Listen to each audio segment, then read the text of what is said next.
de ida y vuelta. Editorial. La Argentina y la expulsión de los mejores. Si hoy mirás las encuestas, el peronismo se acerca a un desastre electoral como nunca antes.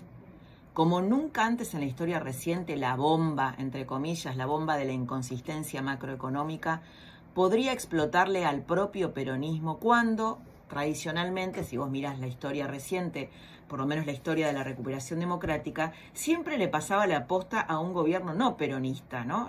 El peronismo tenía inconsistencia macroeconómica, le pasaba la posta a un gobierno no peronista que al asumir tenía que ajustar el desbarajuste y en ese ajuste perdía su legitimidad, ¿no? Perito Dalto. Exacto. El ministro Sergio Massa, que pretende ser el único candidato a presidente del Frente de Todos, increíblemente. Bueno, a este ministro, tal como te contó Vero Dalto cuando arrancamos el programa, la cosa se le está poniendo fea. Está tratando de conseguir dólares en el mundo, como te contó Vero, y le está resultando difícil.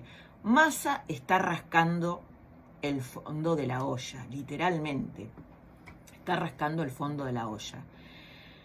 Pretendió ocultar una mala noticia antes del domingo 14 de mayo, donde hay elecciones para varias provincias, el índice de inflación que va a dar cerca del 8%, según las consultoras privadas, y una suba de precios que se da básicamente en los alimentos. Bueno, trató de ocultarlo, el gobierno quiso tapar el sol con la mano usando el enorme prestigio y credibilidad que tiene tiene hasta ahora Marco Lavagna al frente del INDEC, y recordemos que Marco Lavagna está alineado con Massa, pero el escándalo que se desató fue de tal magnitud que tuvieron que dar marcha atrás con la medida. El daño ya estaba hecho. Esta semana sucedieron escenas tragicómicas en distintas geografías, ¿no? Con esta desesperación de un gobierno desesperado porque no tiene dólares. Una de las más coloridas fue con el aliado ideológico Lula da Silva en Brasil, que dio origen a crónicas, a tweets, a todo tipo de escándalos por diferentes razones. En primer lugar, Massa fue a mendigarle ayuda al Fondo Monetario a Washington. No le salió, al menos en los tiempos que él esperaba, está pidiendo 10.000 millones de dólares. Después la comitiva argentina viajó a Brasil, al Brasil de Lula, para buscar la asistencia de su socio político. ¿Cuál era el pedido? El pedido era facilitar las exportaciones de Brasil con destino a la Argentina. Tampoco le salió del todo, o no tan rápido como el gobierno lo esperaba. Lula dijo esto. Puedo decirles que Alberto Fernández es un compañero que llegó aquí muy aprensivo. Es un compañero que llegó bastante aprensivo. Y yo creo que él va a voltar más tranquilo. Creo que va a volver más tranquilo. Es verdad, sin dinero. Es verdad, sin ningún dinero. Mas con mucha disposición política. Con mucha disposición política. Porque cuando a gente fala. Bueno, es verdad, vino aprensivo el compañero, dice Lula, y vuelve sin dinero, ¿no? Vuelve sin dinero. Bueno, después de esto hubo una crónica del periodista Roberto García para el diario Perfil que desató un escándalo, que esta es una operación típica comunicacional del kirchnerismo, ¿no? Como para desviarse del tema central. Es una especialidad del gobierno, que es discutir temas secundarios para no ir al corazón del asunto. La cuestión fue que la crónica de Roberto García fue tildada de misógina por las mujeres que integran el gobierno. ¿Por qué? Bueno, a ver, Roberto García ahí relataba, por ejemplo, que Daniel Scioli, uno de los candidatos presidenciales del Frente de Todos y que había sido de la partida, había sumado a la comitiva a su hija mayor, a su hija menor y a la niñera, en un país con un 120% de inflación, un 40% de pobreza, y en el que la única que no se ajusta es la dirigencia política. Esto decía García en su crónica. Roberto García cuenta en esa crónica que la ministra Tolosa Paz ve esto, este despropósito, esta falta de conexión, esta falta de timing, de conexión con la realidad de Scioli, y le dice, che, cuídate, ¿viste? Porque si trasciende, te haría mal para la campaña. Los medios se van a hacer una fiesta, le dijo Tolosa Paz a Scioli. Cuenta también que la vocera presidencial, Gabriela Cerruti, habría discutido con Tolosa Paz y que además fue marginada de una cena por el propio Lula da Silva. Bueno, el kirchnerismo, que se apropia de todas las causas nobles y las prostituye, acusó a García de misógino por contar esto y por subrayar la pelea entre dos mujeres. Para ellas, las mujeres del gobierno, esto es violencia de género. Mirá, por ejemplo, lo que tuiteó Vilma Ibarra, secretaria legal y técnica del gobierno, mano derecha de Alberto Fernández. Hizo un tuit ayer que decía: la nota de Roberto García en Perfil es pura misoginia. Por relatar esto que te estoy diciendo, pura misoginia y constituye violencia política y mediática. Es necesario repudiar este machismo violento más allá de las posiciones políticas. No es periodismo, no es crítica, no es opinión, es pura violencia. Basta de violencia política. Bueno, sorprendente, ¿no? Porque me quiero detener en cuando ella dice más allá de las posiciones políticas. Está sencillamente mintiendo Vilma Ibarra. ¿Cuándo las feministas del gobierno repudiaron la violencia machista que hay a montones hacia mujeres que no son del palo? Te doy un ejemplo. Gildo Infran, el gobernador de Formosa, desde hace 35 años controla los destinos de una de las provincias más atrasadas de la Argentina, llegó a decirle a María Eugenia Vidal retrasada mental. ¿Vos viste algún tuit de Vilma Ibarra o de la ministra de la Mujer hablando de violencia machista? A Graciela Ocaña le han dicho cucaracha. A Cristina Pérez Juan Grabois le dijo racista, planera, delincuente, un rosario de agravios muy comunes y muy tolerados por el pseudo-feminismo kirchnerista, cuando esos dardos están dirigidos, obviamente, a mujeres periodistas o políticas críticas del gobierno. Bueno, Vilma Ibarra, ese feminismo, pseudo-feminismo sectario, también es violencia. Esa indiferencia también es violencia. Quedarse calladitas frente a la violencia que se ejerce hacia mujeres que no piensan como vos o como tu gobierno. Sectarizan derechos, como los de las mujeres, que deberían ser universales. De igual modo mancharon la bandera de los derechos humanos, del mismo modo. Hace muchos años lo entrevisté a Guillermo O'Donnell, el gran politólogo argentino, el papá de María O'Donnell, nuestra colega de esta radio, y Guillermo dijo una frase que hoy adquiere todo su despliegue y su relevancia. La Argentina necesita buenos ejemplos visibles. Tal vez esa frase dicha al pasar, tal vez ahí, en esa frase, resida el nudo de nuestras desgracias.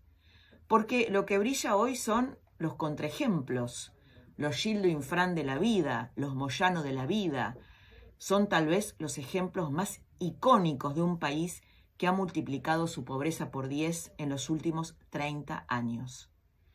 Infran ha sido destacado por Alberto Fernández como el mejor gobernador de la Argentina. En Formosa, el 90% de sus habitantes depende del empleo estatal, como en tantos otros feudos, ¿no? Enemigo declarado de la idea de progreso, Infran es autor, si hablamos de violencia, ¿no?, de una de las frases más brutales de la semana. Lo escuchamos. Los porteños son los reverendos hijos de su madre. Ellos lo único que hacen es mirar a Europa. Miraron de la historia. Eso le van a enseñar en la escuela. Se van a dar cuenta que a los porteños nunca le interesó el país. 35 años gobernando los destinos de una de las provincias más pobres y atrasadas de la Argentina. Gildo Infran, ¿a quién no le interesará el país? ¿A quién, no? Claro, la contracara es la Argentina de la innovación, pero esos son los que echamos del país. ¿Cómo echamos del país a los que innovan y premiamos a los Gildo Infran de la vida? Sí, es así. En este programa lo contó el sábado pasado Silvia Neistat, economista, colega de Clarín, una de las autoras, junto con María Eugenia Estensoro, de Laboratorio Uruguay. Una investigación extraordinaria que sostiene una tesis inquietante. Por primera vez en la historia de la Argentina están huyendo las élites económicas, como pasó en Venezuela. Hablamos del exilio de los mejores, hablamos de una extraordinaria fuga de cerebros, como sucedió en la dictadura de Onganía en los años 60. Aquella fuga, estamos hablando de los años 60, canceló definitivamente el desarrollo de la Argentina. Hablamos de la noche de los bastones largos, donde se fueron científicos brillantes a brillar en el mundo. Por razones políticas se fueron, entre otros, el premio Nobel César Milstein. Científicos de élite, echados por ser supuestamente de izquierda. Ahora pasa al revés, pero con el mismo resultado. Estamos hablando de Marcos Galperín de Mercado Libre, Emiliano Kargieman de Satellogic, Martín Migoya de Globant, Roberto Subirón de Despegar, Alejandro Oxenford de OLX. Te estoy nombrando algunos, son muchísimos más, son emprendedores, son los Messi de la tecnología. Fueron expulsados del país por ser supuestamente de derecha o macristas.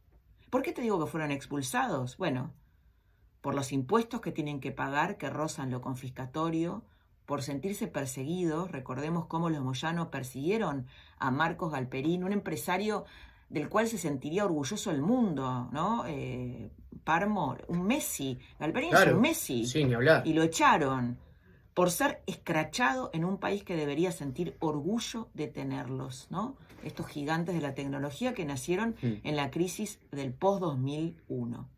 Y se fueron también por la falta de dólares para empresas que necesitan importar y exportar. El karma de un populismo que se quedó sin dólares. Hace un tiempo, el Kun Agüero, con mucho sentido común, habló del impuesto al patrimonio y lo describió así. Escucha. A mí no me molesta pagar los ingresos. Entonces, si vos tenés ingresos, claramente porque estás trabajando y te está yendo bien, ¿entendés? Entonces, no pasa nada si pagás el ingreso. Entonces, si pagás el 30, el 35, el 50, en Inglaterra pagás el 50, por ejemplo. Entonces, pero vos estás generando plata. Entonces, si vos generás plata, está bien, pagás. Pero lo que no me convence es que vos pagues un porcentaje anual del patrimonio que vos tengas. Me parece que es una locura en cualquier parte del mundo. Es por sentido común. Él dice, bueno, a mí no me molesta pagar el 50% de mis ingresos. En Inglaterra se paga el 50%. El tema es cuando vos tenés que pagar de tu patrimonio, que lo vas perdiendo. Estos Messi de la tecnología, estaba hablando en ese momento del impuesto a la riqueza puesto por el kirchnerismo, ¿no? Estos Messi de la tecnología no miran a Europa, como piensa Infran. Miran del otro lado del río, miran a Uruguay, donde la mayoría trasladó a sus empresas o también trasladó a sus familias, ¿no? Muchos argentinos entre 30 y 40 años que se fueron con sus hijos porque no ven futuro en la Argentina. Un país donde Julio María Sanguinetti y el Pepe Mujica hicieron un libro juntos.